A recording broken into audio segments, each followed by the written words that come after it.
Well, we're glad to be here, but first of all, I'd like to congratulate, Kirby and the Georgia team for going through an undefeated season and winning the East. They certainly had a fantastic season, and they've proven to be one of the best football teams in the country. So this is certainly a challenge for us to be able to compete in the SEC championship game against such a quality team. Um, I'd like to thank the Southeastern Conference for making this one of the greatest venues in college football, Mercedes-Benz Stadium, the people of Atlanta, all the people who do a lot of work to make this game a first-class event.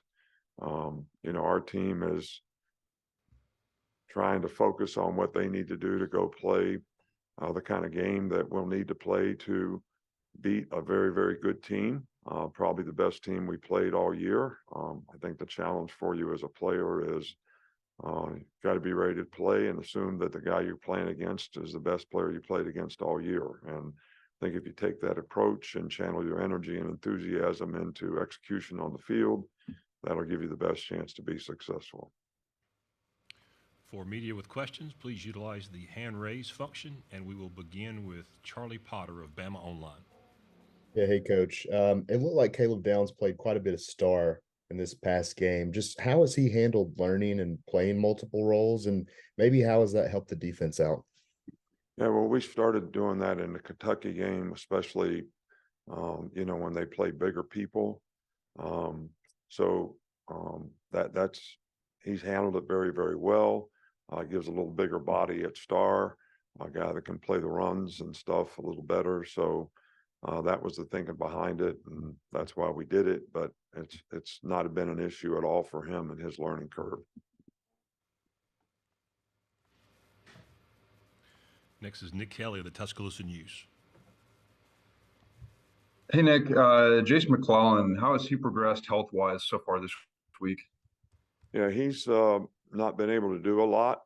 So we'll see how he does today, where he is. And I'd say that would have to say he's probably questionable for the game at this point. But, I think it's probably too early to tell.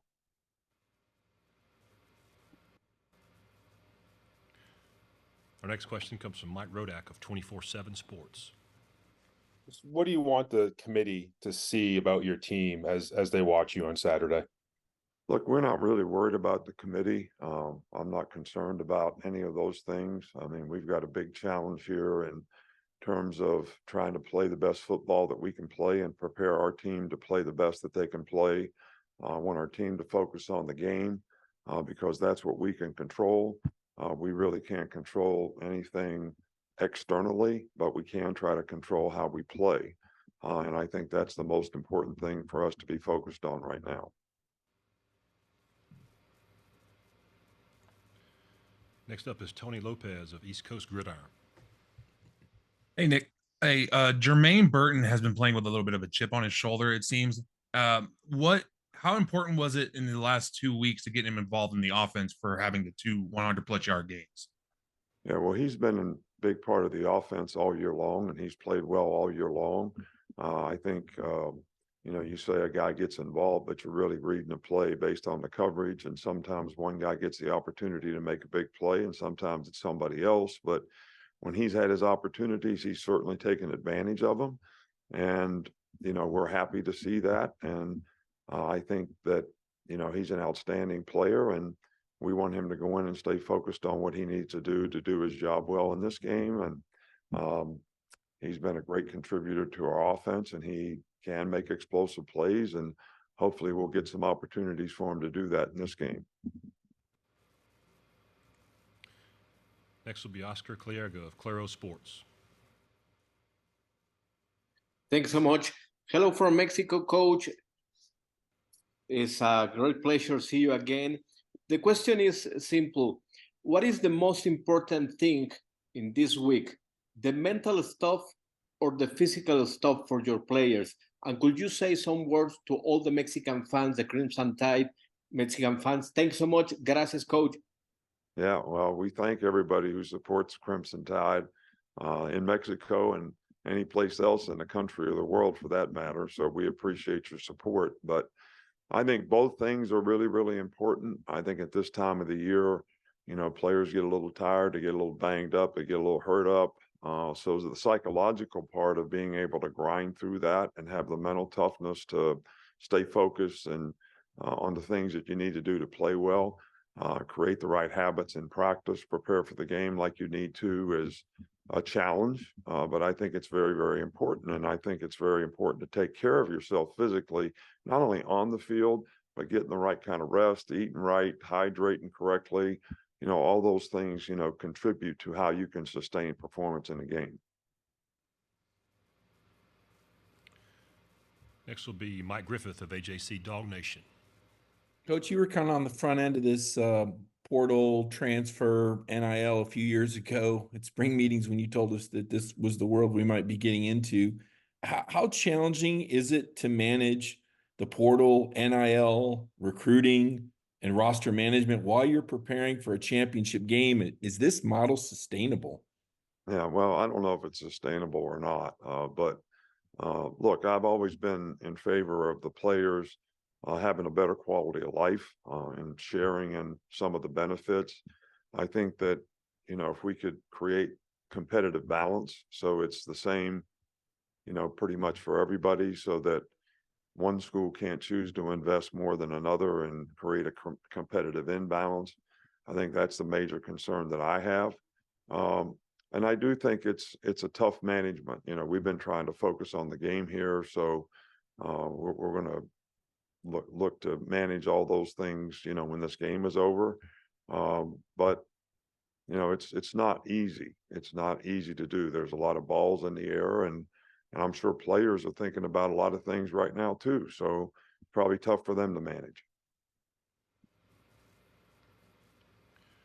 A reminder for questions, please utilize the hand raise function, and we'll continue now with Steve Moulton of ESPN 1400. Hey, Coach, appreciate the time. I wanted to ask what you said right after the Iron Bowl of the dangers of winning a game like that, albeit you didn't play your best. Just if you could further explain what you meant by that and maybe how the week of practice has gone as well, Coach. Yeah, well, I think that, sometimes when you win and don't play like you'd like to have played, players aren't as interested in why do we have to make these corrections? Why is this so important? You have to have a certain maturity about you as a competitor to understand that there's lessons to be learned when you win as well as when you lose. When you lose, everybody's really like humiliated and really wants to go focus on all the things they need to do to play better. Because they don't feel good about themselves. So having the maturity to be able to manage and learn and build on the good things that you did, as well as still be able to learn the lessons that go with some of the mistakes that you made, I think that's the key to the drill. And I think our players have handled that, pretty well this week. We've got time for additional questions. If you have a question for Coach Saban, please use the hand raise function. And we'll continue with Corey LeBounty of WNSP Radio. Coach, you've been very vocal this season about the support that the fans have given you and the positive energy that they've given your players throughout the contest. What message do you have for your fans that will be attending the championship game on Saturday?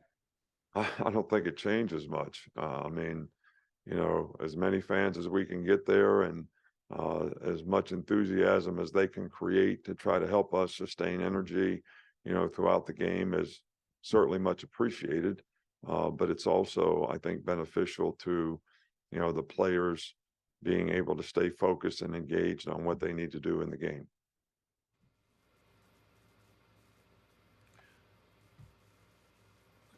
We have a follow-up from Mike Griffith of AJC Dawg Nation.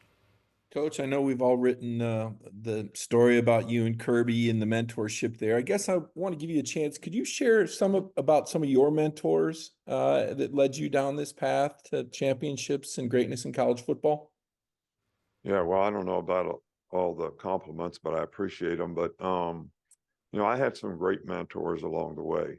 First of all, I had a great college coach in Don James who actually encouraged me and talked me into becoming a coach because it's not something I really wanted to do. And he was very well organized, and he really sort of looked at developing players not only on the field but off the field in terms of developing character that would help them be more successful in life, which is something we've always tried to do.